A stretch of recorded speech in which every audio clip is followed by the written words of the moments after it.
경험해보세요. 들은 날과 안 들은 날의 차이. 여러분의 피로를 날려줄 저녁 한 끼 시사. 추진우 라이브.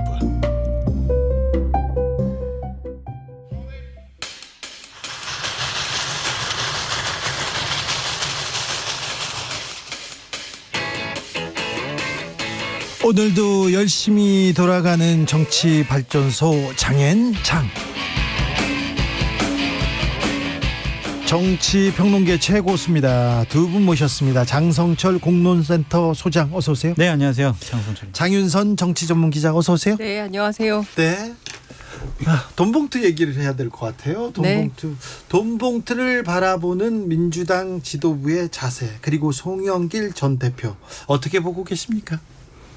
저부터 얘기할까요? 네, 장윤선 기자님 어떤 얘기 들려주실지 궁금합니다.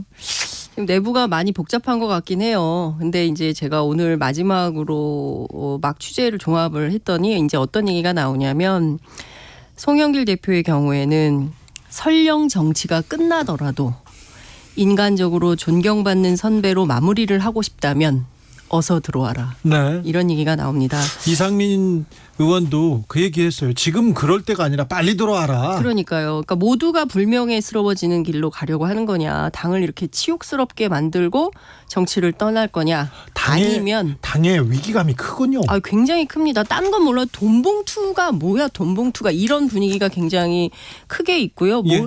다 떠나서 뭐 알든 모르든 뭐 모르는 일이 있더라도 반드시 책임지는 자세로 와서 소상히 밝히겠다. 예. 이렇게 얘기를 하고 말이라도 최대한 빨리 들어가겠다 이렇게 얘기를 해야지. 뭐 연합뉴스 기자하고 통화해가지고 만나서 뭐 날짜를 박제하고 언제 갈지 안 들어올 수도 있다 이런 얘기를 하는 것은 옳지 못하다 이런 얘기를 하고요. 다만 장기 체류로 나왔기 때문에 지금 당장 들어갈 수 없고 집 문제, 학교 문제 뭐 여러 가지 걸린 게 많이 있을 거 아닙니까? 그렇기 때문에 뭐 되는 대로 정리되는 대로 좀 들어가서 입장 표명하겠다. 그리고 필요하면 조사도 받겠다. 이렇게 얘기를 해야지. 전직 당대표가 이렇게 하는 것은 대단히 국민들이 보시기에 무책임해 보일 수 있다. 이건 아니다. 이런 분위기입니다. 장성철 소장님. 비판을 어디부터 해야 될까요? 다 하세요. 편하게 하세요. 네. 송영길 대표는 무책임함의 극치를 보여주고 있죠. 지금 당이 이 사건 때문에 6일째 난리인데 본인은 한가하게 이번 주말쯤에 22일쯤에 기자회견 할게요. 언제 들어갈지 모르겠어요. 이런 식의 입장 표명을 하고 있잖아요. 이것은 당대표까지 역임을 하고 본인 때문에 이러한 일이 벌어지고 있는데 상황을 너무 안이하게 보고 있다라고 말씀을 드리고, 평론가인 저희 입장에서는 빨리 귀국해서 네. 밝힐 건 밝히고 조사받을 건 조사받고 뭐 처벌받을 거 있으면 받아라. 그게 민주당을 조금이라도 진흙탕에서 끄집어내는 그러한 전직 당대표로서의 책임감이 아니냐. 예. 그런 생각이 드는데, 저는 이 상황은 결국에는 이재명 당대표, 박홍근 원내대표의 탓이 크다라고 말씀드릴 수밖에 없어요. 왜요? 두 가지 관점인데, 하나는 작년 9월에 정철승 변호사가 네. 당시 이정근 부총장의 변호인 역할을 했었거든요. 예.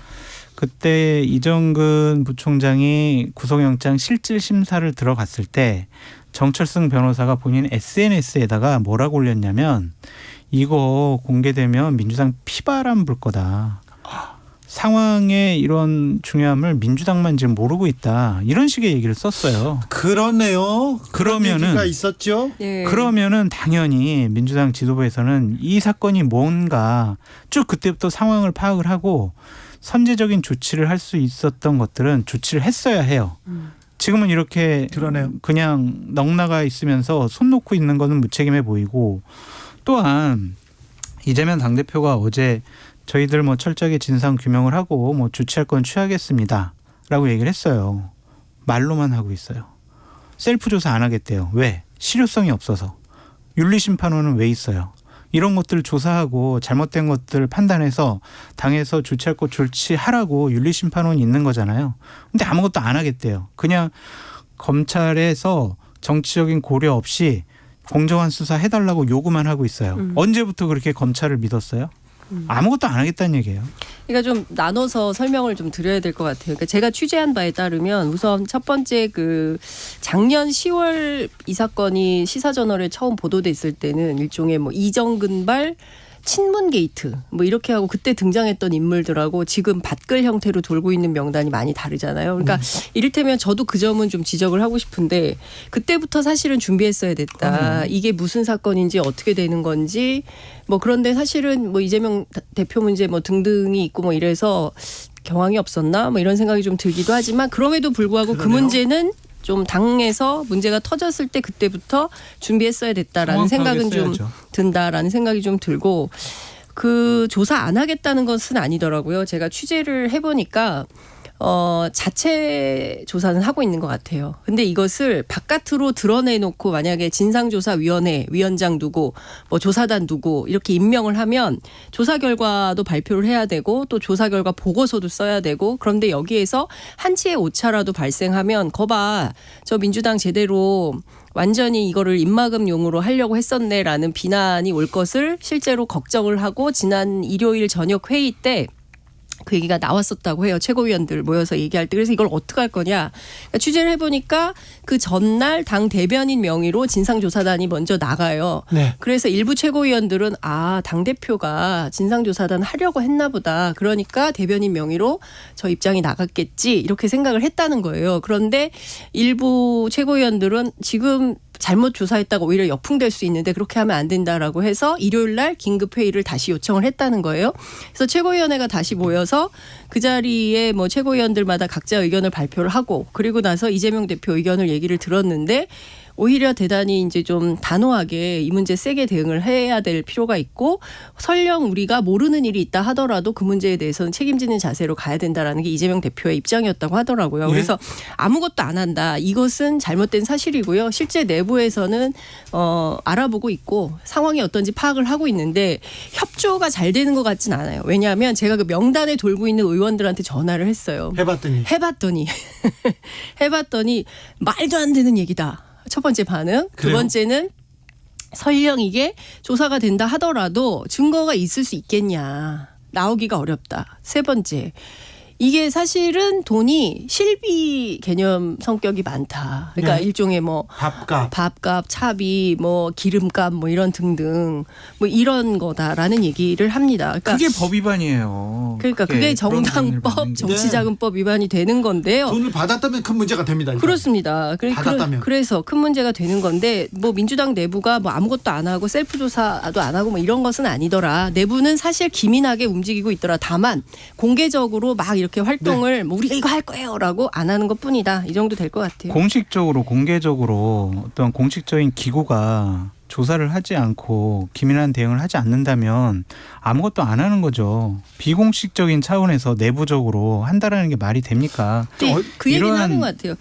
169명 전수조사를 해야 되는 거 아니냐라고 제가 물었어요. 100번 양보해서요. 네. 장 기자님 100번 양보해서 돈을 받았고 돈을 뿌렸다라고 녹취록에 나와 있는 두 의원에 대해서는 최소한 당에서 피해가기 저렇게 어렵다고 보고 있어요. 그렇다면 선제적인 조치를 취하는 게 이재명 출당 얘기도 당대표 나오고 탈당 얘기도 그렇습니까? 나옵니다. 말만 하고 있잖아요. 어떤 조치가 벌어지지 않고 있잖아요. 충격적인 선제적인 조치가 필요해요. 그래야 국민들이 민주당이 그래도 자기 정화 기능이 있구나라고 생각을 하지 지금처럼 말로만 송영길 대표 빨리 들어와서 해명하세요. 빨리 책임지세요. 이렇게 하는 것은 상당히 무책임합니다. 이런 건 있는 것 같아요. 그러니까 정치적으로 이재명 대표하고 송영길 전 대표가 뭐 혈맹 관계다 이런 얘기를 하는 사람들도 있어요. 민주당 안에. 그러니까 무슨 얘기냐면 개항을로 가는 과정. 네, 그리고 지난 대선 경선 과정에서 드러났던 여러 가지 이슈들 뭐 이런 등등을 보아할 때 이재명 대표하고 송영길 전 대표가 대단히 정치적으로 가깝기 때문에 이 문제를 무자르듯이 확 자르고 이런 게 쉽지 않을 거다라고 생각들을 했다는 거예요. 그런데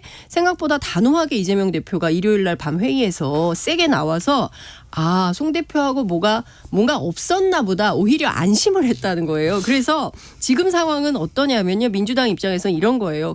검찰이 정치적 목적이 없다면 지금 당장 세게 수사를 해서 발표해라. 그리고 JTBC도 명단을 갖고 있으면 빨리 공개를 해라. 그런 다음에 우리가 그 부분에 대해서는 적절하게 다 정리를 하겠다 이런 생각이에요. 이 부분은 뒤로 물러설 퇴로는 없다고 생각하고 있고 특히 당내 이런 것도 있어요. 딴 사람 몰라도 강매구라는 명단이 떴을 때 참 우리 당이 어렵게 됐다 이런 판단을 했다는 겁니다. 이분이 과거에도 여러 가지로 2007년 대선 경선 때 차떼기 박스떼기 뭐 경선 이런 의혹이 있었잖아요. 선거인 명부 뭐 네. 통째로 날르고 뭐 이런 그때 이제 핵심 관계자였다는 거예요. 그래서 우리 참 어려워졌다 이런 생각을 하게 됐대요. 그러니까 민주당 내부가 이 문제로 그냥 대충 덮고 넘어가겠다 이런 분위기는 아니더라 이런 말씀을 드릴 수 있을 것 같습니다. 그러니까 이거는 사태를 해결하기 위한 이재명 당대표의 무슨 결심 이렇게 보기는 어렵다라고 말씀을 드리고요. 결국에는 자기 보호 본능이 발휘된 거다라고 볼 수밖에 없어요. 그러니까 부정을 하는 거죠. 그러니까 이게 일관돼요. 이재명 당대표의 과거 행적을 봐도. 그러니까 대장동 사건과 관련해서 실무적인 보고를 받았고 같이 출장까지 간 고 김문기 씨를 나는 모른다라고 한 것. 유동규 씨 같은 경우에는 내 측근이 아니다라고 한 것. 이런 것들을 보면 자기에게 불리한 상황은 일단 부인하고 보는 것이 이재명 당대표의 습성이 아니냐. 아니 여기서 부인한 게 없잖아요. 이재명 대표가. 부인한 게 없는 게 아니라 뭘 부인했어요? 일단은 상황을 선제적인 조치를 안 한 것들 그냥 말로만 하고 나는 관계가 없어요. 금요일 날 최고위원회에서 사과 발언을 했어야 됐는데 이번 주 월요일 날 한 게 너무 늦었다. 그 시기도 늦었고 네. 일단 말로만 하고 네. 현상적인 실질적인 조치가 이루어지지 않고 있잖아요. 그런데 여기서 하나만요. 깊이 사과했어요. 깊이 사과하면서 송영길 전 대표가 들어와서 빨리 조속히 귀국해서 입장을 발표해 주기 바란다 이런 얘기를 했잖아요. 그런데 그 전날 이재명 대표와 송영길 전 대표가 통화했다. 여기까지는 알려졌습니다. 통화를 했으면 둘이서 상의를 했으면 아마 송영길 전 대표가 메시지를 먼저 냈을 텐데 두 분 간에 조금 이렇게 좀 사이라고 해야 되나요? 생각하는 게 좀 다른 거 아닌가요? 그럴 수 있죠. 그래서 사실은 그 송 측의 핵심 관계자를 어제 본 사람에 따르면 안 들어올 것 같다. 안 들어와요? 네, 이런 얘기를 했다는 거예요. 그러니까요. 그런데 오늘 아침에 그분을 다시 만났대요. 회관에서 의원이 만났는데 이분은 바뀐 것 같다 입장이 들어올 것 같다 들어와야죠. 이렇게 얘기를 했다는 거예요. 그러니까 지금 제가 보기에는 이 상황의 엄중함을 점점 깨닫기 시작하는 것 같아요. 송영길 대표가. 그래서 이거 안 들어오면 해결이 안 되겠구나라고 판단을 하는 것 같고 언제 올지는 모르겠지만 7월에 오진 않을 거다. 그거보다는 빨리 올 거다라는 기자회견하고 그다음 주에 4월 달 내로 빨리 들어와야 된다라는 생각이 드는데 일단은 본인도 상황 파악을 하고 싶어 하는 것 같아요. 기억도 더듬어 보고 그리고 뭐 윤 의원이나 이 의원이나 뭐 어느 정도까지 얘기를 했는지 진짜 어떻게 연관이 되어 있는지 진짜 실질적으로 이정근 사무부총장은 어떠한 얘기를 했는지 무슨 일이 벌어졌는지 네. 본인은 모르고 있어요. 모른다고 했어요. 모른다고 얘기합니다. 네, 모른다고 그것도 했는데 정황적으로는 정말 몰랐다고 몰랐냐. 보기는 어렵죠. 그거에 대해서 본인은 팔짝 뛰면서 나는 모른다 이렇게 얘기합니다. 그런데요. 그랬을 리는 없을 것 같아요. 왜냐하면 이정근 사무부총장하고 누굽니까? 송영길 전 대표하고 굉장히 가까운 사이인 것 같아요. 그러니까 제가 취재를 해보니까 당시에 윤호중 의원이 원내대표였어요. 예. 근데 이제 그 여의도에 윤호중 의원이 상당히 반대를 세게 했었다. 왜냐하면 이제 대선을 앞두고 있는 상황이기 때문에 당직 인선이 굉장히 중요하고 특히 뉴미디어 분야가 중요한데 윤호중 의원의 판단에 따르면 좀 특별한 전문성이 없는 거 아니냐 이 분야에 이분이 그래서 네. 부적합하다라고 판단을 해서 이분 임명하면 안 된다라고 주장을 했다는 거예요. 근데 처음 두 번째, 근데 세 번째까지 송영길 대표가 세게 내가 뭐 부총장 하나 못하면 당 대표가 뭐냐 막 이랬다는 거예요. 그래서 엄청 세게 붙었대요 두 사람이. 네. 그래서 결국은 이제 하게 됐다는 거죠. 그러니까 송영길 대표가 몰랐다라고 하기에는 이정근 사무부총장을 그 정도로 밀어붙일 정도면 굉장히 가까운 사이였다. 이런 게 반증이 좀 됩니다. 신뢰하는 사람이었으면 분명한데 또 뭐 어떤 일을 했는지는 근데 이 부분에 대해서는 근데 돈만 몰랐다. 네. 이게 될 수 있을까요? 이거는 근데 송영길 전 대표가 어서 나서서 얘기해야 되는 부분입니다. 그럼요. 솔직히 말해서 정치권이나 이재명 대표가 귀국해달라 이렇게 요청하기 전에 먼저 메시지가 나와야 되는 건데 그렇죠. 본인의 정치를 위해서도 이 부분에 대해서는 해명을 해야 되는데 자 민주당은 송영길만 바라보는 민주당인지 어떻게 할 것인지 한번 지켜보자고요. 검찰도 바라보고 있잖아요. 검찰도 바라보고 검찰이 있습니다. 무슨 패를 갖고 있는지 예. 이제 뭐를 다시 내놓을지 모르는 상황이니까 네. 상당히 난감할 것 근데 같아요. 그 자체 조사도 의견이 좀 갈리더라고요, 내부가. 그래도 이게 해야 해야죠. 된다, 저렇게 하는 해야 모습을 된다. 보여야 돼요. 그러니까 중요한 건 여기서 이재명 대표 리더십이 나와줘야 되는 거죠. 어떻게 할지 결정은 대표가 해야 그러니까 되는 실효성 있는 결과를 못 내놓더라도 네. 실효성 있는 제대로 된 그리고- 조사를 못 하더라도 국민 앞에 자 우리는 철저하게 좀 밝히겠습니다. 내부 조사하겠습니다라고 하는 게 맞지. 원내대표 누가 되는지 모르겠지만 누가 되면 세게 할 수도 있죠. 그때까지 미뤄지나요? 4월 말 5월 초까지요? 그리고 네. 자 그리고요. 네. 이재명 지금 송영길 전 대표 얘기를 했는데 이낙연 전 대표가 이낙연. 오셨다 가셨어요. 네. 이제 나가셨습니다. 장인상을 치르기 위해서 잠시 귀국했는데 별다른 메시지 없이 갔습니다. 그래도 당내 그냥 가지기만은 간 것만은 아닐 텐데요. 그냥 일단은 뭐 떠날 때는 말없이 이렇게 떠난 것 같은데 취재를 해보니까 정치 복귀 한 300%는 원하는 것 같다. 지금 정치하고 있던데요. 이게 뭐 어떻게 되든지 간에 공간이 열리면 뭐든지 하고 싶어하는 눈치다. 그런데 당 내부는 본인의 어떤 주관적인 의도가 있을지는 모르겠으나 객관적 상황이 받쳐줘야 정치 재개가 가능할 거다. 그런데 만만치 이게 않죠. 되겠냐. 지금 일단 송영길 불똥이 어디로 튈지도 모르고 그리고 이거를 이 대표가 어떻게 잘 마무리를 하느냐 그렇지 않느냐에 따라서 또 모른다. 그러니까 이 대표가 이 문제로 물러나고 비대위가 생길 거다라고 주장하는 사람들도 있고요. 아니다. 이재명이 반드시 이 문제 똑바로 해결하고 자기 뭐 총선 대선 가도에 문제 없도록 할 거다라는 주장이 서로 충돌하고 있습니다. 그래서 어떻게 될지는 모르는데 다만 대체적인 당내에선 이런 얘기가 있어요. 국민들이 과연 명락대전 시즌 2, 시즌 3, 시즌 4 이렇게 가는 걸 원하겠냐. 당이 더 젊어지고 신선해지는 길이 뭐냐. 이런 방향으로 더 개혁적인 방향으로 고민을 해야 되는데 이낙연 대표가 툭 나오는 게 과연 좋겠냐라고 하는 것을 친명계 쪽이 얘기할 것 같죠.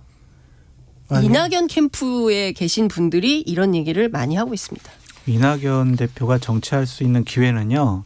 제발 이낙연 대표 좀 나오세요라고 당원들이나 국민들이 요구해야 돼요. 네. 본인이 자의적으로 내가 손들고 나갈게요. 내 정치할게요. 내가 지금 당이 혼란스럽죠. 제가 수습할 수 있어요. 라고 하는 순간 이낙연 전 대표는 더 죽어요. 왜냐? 당이 어려웠을 때 1년 동안 외국 나왔다가 놓고 또 지금 당이 어려워지니까 그 기회를 틈타가지고 지금 당권을 접수하려고 그래? 이러한 공격에 못 견뎌요. 그런데요. 근데 재밌는 포인트는 이낙연 대표가 좀 도와줘야 공천이 될 분들이 있어요. 그런 분들은 이낙연 역할론을 굉장히 강조하고 있습니다. 원내대표 선거가 그래서 관심사. 지금 양강구도예요. 홍익표 대 박광원, 박광원 대 홍익표 이렇게들 보고 있더라고요. 그러니까 과거에 이명박이 아니고 이재명 대표가 너무 이제 친명으로 지도부를 구성했다 이런 비판이 많았잖아요. 네. 이제 이때는 원내대표 반드시 이번엔 비명계가 해야 된다라는 여론이 많았어요. 그런데 지금 분위기는 좀 많이 바뀐 것 같아요. 왜냐하면 일단 기본적으로 다 섞였잖아요. 지도부가 이 사람 저 사람 막 들어와 있으니까 꼭 당 지도부 견제용으로 가야 된다 이런 분위기는 아니고 지금은 그럼 뭐가 핵심이냐 물어봤더니 대여 전선, 대여 투쟁을 잘할 사람이 누구냐. 근데 또 하나는 이재명 대표도 대여 투쟁은 잘하기 때문에 좀 더 개혁적이고 젊은 이미지로 가야 되는 거 아니냐? 뭐 그래서 지금 어떤 얘기가 나오냐면 투표장에서 누가 더 매력적이냐, 누가 더 호감이 가냐 이걸로 결정될 것 같다는 얘기도 있고요. 그런데 표차가 적을 수도 있다 이런 전망도 나옵니다. 뭐 아무래도 친명계 의원 쪽은 홍익표에 그리고 반명계 의원 쪽은 박광원의 호의적인 거 아닙니까? 근데 홍익표 의원이 저기를 했어요. 이낙연 캠프에 있었어요. 그러나 그래서 지금 박광원 의원도 마찬가지죠. 마찬가지예요. 둘 다 그 이낙연 캠프에 있었고, 근데 지금 홍익표 의원은 어떻게 분류를 하냐면 범명. 그리고 이분은 원래 저기예요. 뭡니까 저기 김근태 GT계예요. 그쪽이기 때문에 그리고 386 뭐 의원 386 의원 근데 386인데 또 학생운동을 세게 한 분은 아니에요. 그렇죠. 그래서 좀 특이한 이력을 갖고 있는 분이고 박광원 의원 잘 아시는 것처럼 MBC 기자 출신이고 박영선 의원과 함께 정치를 시작한 분입니다. 그러니까 어떻게 보면은 조금 더 무게감은 박광원 의원이 더 있다 이렇게 평가를 할 수도 있을 것 같고요. 홍익표 의원은 조금 더 젊고 개혁적이다 이런 평가도 가능할 것 같은데 모르겠습니다. 민주당 의원들이 어떤 선택을 할지 홍익표 의원이 지켜봐야 될 것 같아요. 어떤 선택적인 명분을 갖고 있다고 보여져요. 왜요? 삼선이라서 나 지역구 좋은 지역구 나 포기하고요. 서초로 서초로 갔죠. 나갈게요. 네. 이렇게 희생하는 모습 보였거든요. 네네. 선당후사의 정신을 실현했다. 네. 그런 거에 보면 의원들이 평가할 것 같아요. 자, 국민의힘으로 가보겠습니다. 이정근 씨 얘기 더 해요. 지금 그냥 시간이 오늘은. 이만큼 됐어요. 그런데 국민의힘 얘기는 안 원 나왔는데 아이템으로 해요. 오늘 원 아이템으로 그러니까 정광훈 목사 얘기로 하자고요. 정광훈 목사 얘기를 언제까지 해야 됩니까 우리가? 안 하는 게 나을 것 같아요. 왜냐하면 지금 당에서도 손절 분위기고 정광훈 목사라는 희대에 조금 뭐라고 표현해나 이상한 사람이 계속 스토커처럼 국민의힘을 이용해 먹는 것이 아니냐. 아이, 그렇게 무슨 보는 이용해 것 먹어요. 같은데요. 그 이전에는 정광훈 목사에게 지분이 있는 것 같은데 국민의힘에. 그러니까 있었고 많은 국민의힘의 주요한 지도자들이 정광훈 목사가 일요일 날 예배를 보러 갈 때 마이크 잡고 그 앞에서 정광훈 목사 띄워주기도 하고 본인 환호도 받고 그랬어요. 그렇게 이용을 당했고 이용을 하기도 했었는데 이제는 정광훈 목사가 상당히 이제 내년 총선 치르는데 아니면은 국민의힘이 제대로 된 리더십을 발휘하는데 상당히 걸림돌이 돼 버렸다라는 것이 공통된 인식이에요. 공통된 인식은 그러나 그런데- 홍준표 시장 네. 물러설 생각이 없습니다. 하나만 더 말씀드리면 홍준표 시장과 정광훈 목사의 싸움은 그렇게 중요한 문제가 아니고 김기현 당 대표가 상징적인 가시적인 조치를 취해야 해요. 그것은 첫 번째 김재원 최고위원에 대한 발빠른 아주 중징계가 필요하다라고 말씀을 드릴 수밖에 없어요. 그 징계 안 하면요. 야, 배후에 있는 정광훈 목사가 배후에 있는 김재원 최고를 징계를 못 하는구나. 맞아, 딱 세다. 정광훈 목사 때문에 그렇구나. 그러니까. 이러한 공격으로부터 자유로울 수가 없다. 그 이준석만큼은 나와야 된다. 최소 그런 얘기를 당 지도부 일원이 하고 있습니다. 근데 지금 뭐 조수진 최고는 밥 한 공기 때문에 징계할 수는 없는 거 아니냐 이런 얘기를 하고 있어요. 그렇지만 태영호, 김재원 두 사람에 대해서는 최소한 출마가 불가능한 수준으로의 징계를 해야 된다. 탈당 권유. 이렇게 가야 된다. 그게 아니면 정리 안 된다라는 얘기를 하고 있습니다. 최소한 태영호, 김재원 두 사람은 앞으로 정치 못한다. 이런 시그널을 국민의힘에서 정치 못한다. 이런 시그널을 반드시 줘야 된다. 안 그러면 개혁했다라고 그리고 또 그 정광훈 목사하고 당이 멀어졌다고 시그널을 줄 수가 없다. 왜냐? 이 증거가 있어요. 광화문 태극기 집회 엄청 오래 했습니다. 그러니까 일종의 맞불 집회 성격으로 그렇죠. 끊임없이 이 교란시켰던 핵심이 누구냐면 이 정광훈 목사예요. 근데 이 정광훈 목사하고 전임 그 당대표였던 황교안 가장 가까운 대표. 사람이었던데. 태극기 브라더스예요. 태극기 브라더스. 네, 태극기 브라더스. 서로 담요 덮어주고 이러면서 집회했던 분들입니다. 그렇죠. 그런데 이제 와서 중도가 우리한테 오지 않으니 너희 이제 그만 나가세요라고 하니 아스팔트 보수가 얼마나 서럽겠습니까? 그렇죠. 야, 자기네들 필요할 땐 우리를 이렇게 동원해 먹더니 이제 불필요하니까 니네 나가 이렇게 할 수가 있냐? 이거 너무 억울하다. 추울 때 정광훈 광장은 목사가 우리가 지켰어. 그러니까 우리 아니었으면 지금 정권 교체가 됐겠습니까? 이렇게 주장을 하고 있는데 국민의힘은 니네 나가 이렇게 하고 있으니까 그런 속상한 거죠. 고마움은 있는데 정권 교체 하고 난 다음에 정광훈 목사의 행실, 말, 메시지를 한번 봐봐요. 그 전에도 그 전에 그랬어요. 행실을 계속 그랬어요. 20년 동안 그러신 분이에요. 행실이 늘 그분이. 그랬던 분이에요. 그때는 문재인 정권을 향한 외침이었죠. 근데 지금 내부적으로 같은 편이라고 생각을 하고 있는 국민의힘을 향해서 저렇게 내부 당을 총질이에요. 접수하겠다, 점령하겠다라는 식의 모습을 오팔 보이는데 운동을 접수 점령이 아니라 공천권을 당원한테 줘라. 줘라. 우리 당원 배가 운동하겠다. 하겠다.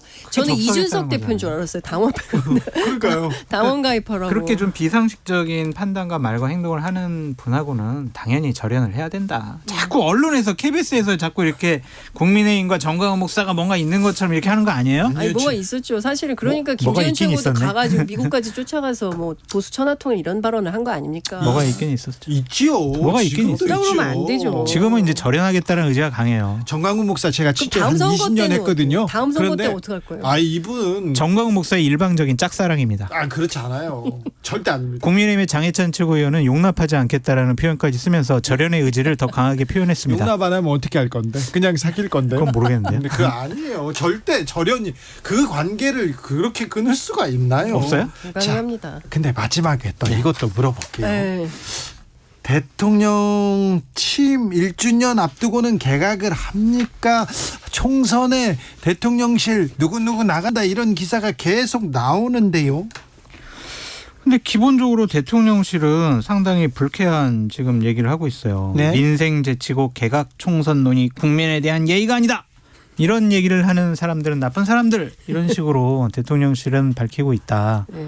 그런데 뭐 대통령실 사람들이 총선에서 뛴다 그리고 검사 출신들이 뛴다 이런 얘기는 계속 나오고 있고 근데 실제 필드에서도 뛰고 있잖아요. 근데 나오는 게 시점상 예를 들면 5월 10일 이때 뭐 1주년 때는 좀 이른 것 같아요. 아 그래요? 제가 봤을 때는 추석 전. 아직 시간이 남았어. 대선까지 아니 네. 총선까지는 네. 12월에 나가라 그랬대요. 12월까지. 예. 버티고 12월에 나가라. 그리고 완전 뭐 이렇게 낙하산이네요. 그러니까 좀 이게 무슨 얘기냐면 지금 뭐 저 정치권에 떠도는 얘기를 종합을 하면 이분들은 이제 그만 나오고 싶어요. 네. 특히 장관 출신들. 이거 네. 빨리 가서 지역도 좀 이렇게 정리를 해야 되고 할 일이 많은데. 그리고 여기하고 1년 전에는 그리고 계속 있는 게 내 선거에 도움이 될까? 뭐 이런 생각도 하고 있는 거예요. 그렇죠. 여기 계속 있으면 별로 아닌데 빨리 나가서 이거 밭을 다져야 되는데 이럴 수는 없다. 근데 대통령실에서는 그런 판단이 좀 아닌 것 같아요. 최대한 있다가 그리고 또 빠진 자리 채워야 되잖아요. 빠진 자리 채워야 되는데 인사청문회 통과할 수 있을까? 누구를 세워야 차관들 될까? 하면 되죠. 뭐.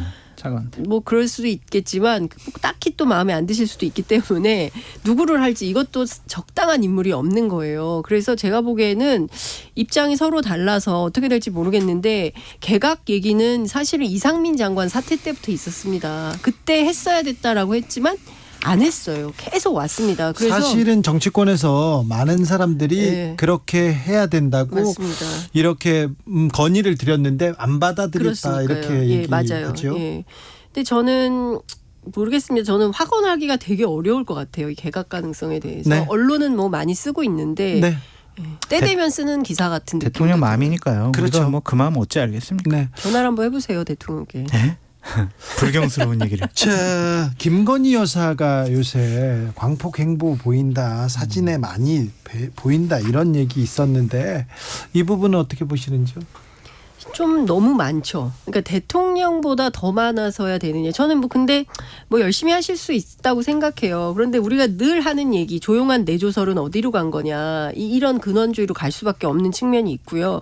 해결되지 않았잖아요. 그런 이슈들이. 여전히 좀 찜찜한 가운데 남아있는 게 있고. 그리고 두 번째는 메시지가 너무 강하다. 특히 이거는 대통령 행보에 다름 아닌 수준의 발언들이 나옵니다. 예컨대 북한에 세게 해야 된다. 정부 임기 내에 개식용 금지를 실현하겠다. 이런 얘기들은 사실은 대통령 부인 입에서 나오기 조금 어려운 얘기들입니다. 이거는 정책이고요. 정치의 과정에서 해결될지 말지 특히 외교안보 차원에서 북한에 대한 태도 문제를 대통령 부인이 무슨 정보와 어떤 판단을 가지고 하는 것인지 그럼 대통령 부인이 실제로 뭐 안보실까지 다 두루 섭렵을 하고 계시다는 얘기인 건지 저로서는 도무지 납득하기 어려워요. 특히 남북 관계는요. 그리고 동북아 평화 이슈는요. 다자 외교 문제는요. 이거 함부로 얘기할 수 대통령도 잘 얘기 안 하는 문제입니다. 근데 퍽퍽 얘기를 하는 거예요. 어렵죠. 그 김건희 여사 관련해서는 장윤성 기자님이 하실 말씀이 더 많은 것 같은데. 그래서 네, 충분히 충분히 왜 얘기해. 조심하세요? 왜 무서워해? 너무 아니야 시간이 부족하신 것 같아요. 김건희 여사를 입에 올리면 안 됩니까? 아니 그게 아니라 시간이 부족하신 것 같아요. 어제도 장 소장님하고 같이 딴 회사에서 방송했거든요. 아, 김건희 여사. 너무 무서워요. 왜 이렇게 아니, 두려워요? 무서운 게 아니라니까요. 세게 거침없이 할게요. 나아가세요. 김건희 여사가 두려움 세긴 없이 그렇게 나아가십시오. 셉니까? 아니요 그런 게 아니라. 근데 왜 이렇게 말을 이제 못하십니까? 천하의 장성철이. 김건희 여사나 아니면 김건희 여사를 모시는 참모들은 네, 말 떨지 마시고. 장윤성 기자님 같은 분이 야, 비판하는. 장 소장님 저 그렇게 안 봤는데 진짜 네. 저한테 모든 걸 미루고 아까 저한테 얘기 되게 많이 해주세요. 최영도 의원님이 네. 김건희 여사는 레전드였다. 민주당에서 그만 좀 괴롭혀라. 이렇게 이제 얘기하던데요. 아니 근데 이제 야당이나 우리 장윤성 기자님이 비판하는 포인트들이 있잖아요. 대통령실 사진 이렇게 자료를 보면 이게 대통령이 누군지 모르겠다라든지 가운데 나온다. 정치적인 메시지를 하는 거 이거 잘못됐다라고 하니까 그런 것들을 잘 비판 받아들여서 조심하셨으면 장성철, 좋겠습니다. 장윤선 두 분 감사합니다. 네, 고맙습니다.